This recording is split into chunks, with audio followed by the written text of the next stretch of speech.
And now, your Storm Team 18 forecast. Weather from where you live.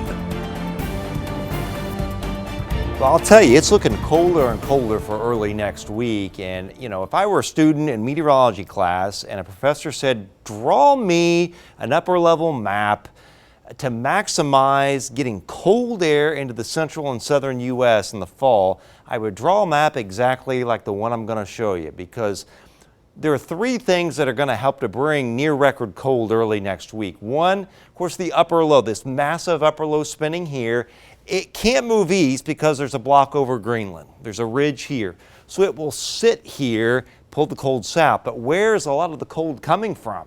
There's going to be a historic storm in the Northeast Pacific and Alaska that will really help to dislodge this cold air from Siberia and drop it southward. This is the storm. This is actually a model image from the GFS model, the U.S. model, of this big storm headed for Alaska that may have pressure that drops to, category 3, 4 hurricane type strength. So this is Alaska, this is British Columbia, the Yukon is here, and this is these are the low-level wind fields, and you can see low-level winds up to 100 miles an hour as this storm moves up towards Alaska, but it drops a big trough in the western Pacific, and when you do that, it's like shaking a jump rope. Major trough here, record warmth in the far west and western Canada, near if not record cold central and southern U.S., and then you got the big Greenland ridge. So if you could take a jump rope and just bunch it up together, and that's the pattern.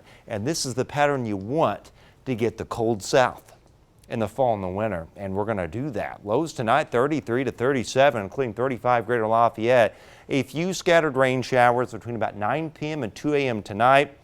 Should be enough to weten the pavement, but it should be dry under the trees. One of those kinds of rains. And there you see the lows by early tomorrow morning. And for the Purdue-Nebraska matchup tomorrow evening, if you're tailgating tomorrow, mostly sunny early and cold, but then 58 in the afternoon. It gets breezy. Maybe an isolated sprinkle late afternoon, early evening, but that'll be it. And then for kickoff, temperatures in the low 50s.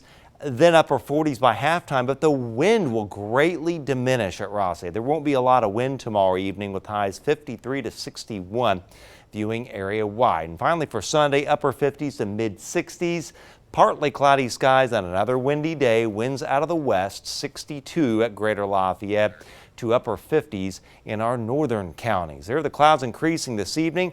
There's that batch of showers that overcomes the dry air, comes in from the west. There we are around 11:30. There we are at 1. They're jetting out of here. A lot of sun initially tomorrow, then some clouds late in the day with maybe a sprinkle. And then Sunday is okay before the cold comes in next week. And yes, we might just get a couple lake effect rain and snow showers Monday evening, Monday night, eventually dropping to 28, 25, near record cold early on Wednesday morning. The record on Tuesday morning, 29, or Monday morning, Tuesday morning, 29, and Wednesday morning, it's 23, and then we're back to 70 on Friday.